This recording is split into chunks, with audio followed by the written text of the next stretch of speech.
And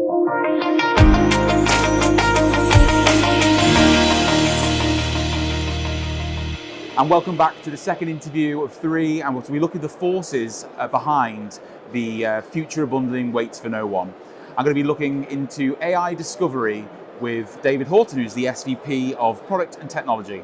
David, how have you been getting on the show? Yeah, great, absolutely great. We've had plenty of walk-ups, which has always been nice, loads of customer meetings. We've showed off our amazing product demo as well, that's really been hitting home with a lot of our customers. Yeah, and we're going to dig into that a little bit more into the report, aren't we? Yeah, we are. So let's going to start with the first question. Into when AI becomes the gateway, what actually happens to the value of owning that app?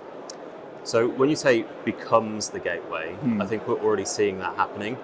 So when was the last time you did a Google search? Today? Well, today, right.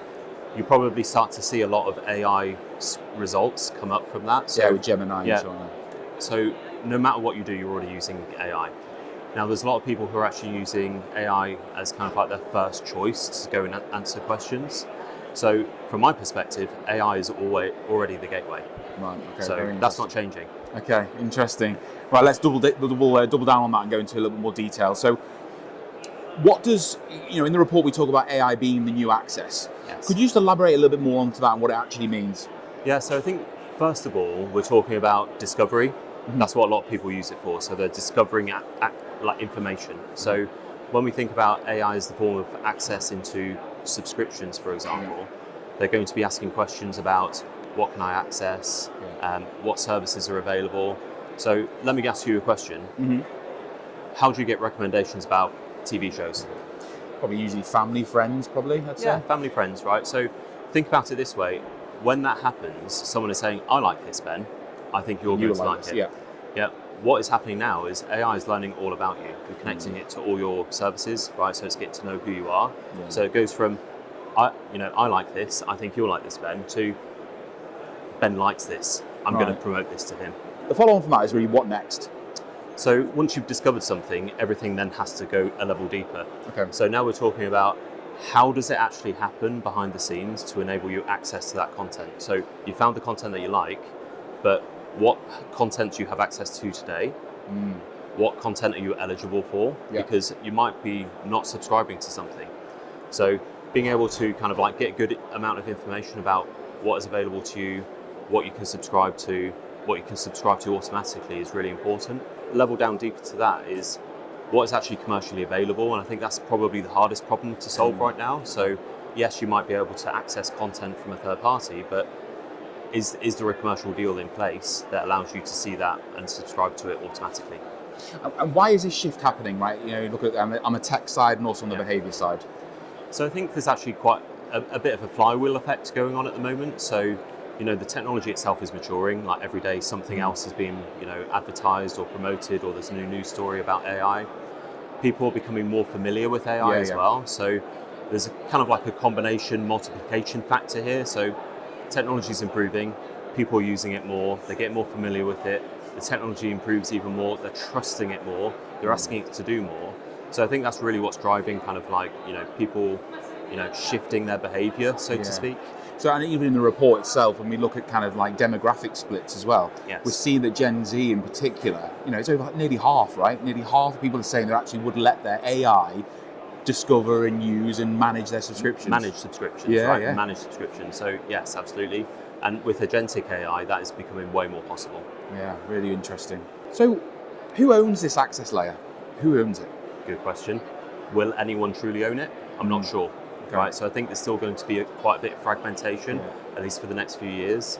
There's a lot more AI services coming up who may take the crown, you never know. And I think that actually causes a lot of problems for content brands because, who are they going to prioritize when it comes to making sure that their brand itself is being promoted in the right way? Right. Because this kind of alludes to kind of the whole content is king idea, right? Absolutely. Is that the way that we should be looking at that, or is that what's kind of been being questioned here, really? Yeah, I mean, certainly I would say content is king, personally. I think when you start to think about brands, you've got to question how much do the brands actually matter. Everyone knows the big SVOD brands, don't get me wrong. But when you're looking for something, you're looking for the thing that you want to get access to, which is, the TV show, for example. And there's plenty of companies offering that service today, which shows that it's actually quite a big problem. So if I ask, like, kind of what I'm going to watch tonight, could you talk me through that kind of what would happen? How it would work? Yeah, how that would work. In the future, right? Yeah. In the future. Yeah, I mean, today there's some possibilities, right? So AI, like we said before, is starting to get to know you. So it'll probably be able to provide, a more personalized recommendation. As you connect more services into that, it'll probably know more about your calendar. So if you say, hey, what can I watch now? It might know that you're going to be heading out in an hour, so it's not going to recommend a movie. Right? Some shorts. Some shorts. Right? Yeah. I mean, okay, maybe it won't recommend that. It should be there for about an hour and a half, right? So I think, you've got that kind of like sort of discovery, personalized recommendation layer. Then we've got to start thinking about the next layer down. We've sort of alluded to this before, but making sure that the offer is available, understanding exactly what people have got access to, and then going down even deeper, making sure that there is an offer that someone can sign up to. We can actually launch that onto a TV, for example, if it is something, some content that you're looking at. We talk about trust in the report. I think it's a really important topic on this, because as we're seeing a lot more of these AI being adopted by different people. Yes. What's the main kind of barrier in that trust area? I'm not sure barrier is probably the way that I would look at it. I would say, like, who are people trusting is probably the thing that we need to think about, especially when we're talking about managing subscriptions. So obviously people are trusting the subscription providers themselves. But the next level down, we need to think about actually who do they trust that can support those subscriptions being successful. So I think maybe is it half of people are trusting their telcos with that sort of subscription management. And you have to ask why. I mean, to me, the answer is obvious. Why do they trust them? Because telcos power a huge proportion of our lives. Your mobile phone plan, access to the internet, broadband, all of that sort of stuff. There's an existing billing relationship there. They know who you are, right? So it's just natural that you can add on extra services to the existing plans that you have. And what's the risk really for the content brands? If access is being mediated, right? Yeah, so in the future, I think we need to start thinking about what does lifetime value actually mean. So there's going to be a shift, right? So lifetime value is going to be a big one. Retention is going to be a big one. As we've sort of described in our report, the way that people pay for things might change, right? So they may subscribe to a bundle, and that bundle might have an allocation of time across multiple services. So how do they start to understand the lifetime value of a customer when it operates like that? It's kind of like unbundling the bundle, right? Absolutely. We talked before about with Giles talking about the kind of dynamic payment structure and this kind of usage-based billing. That's it. And that's kind of what you're alluding to, right? 100%.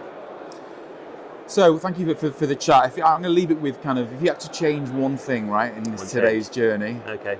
With subscriptions. With subscriptions and AI, what would it be? Okay.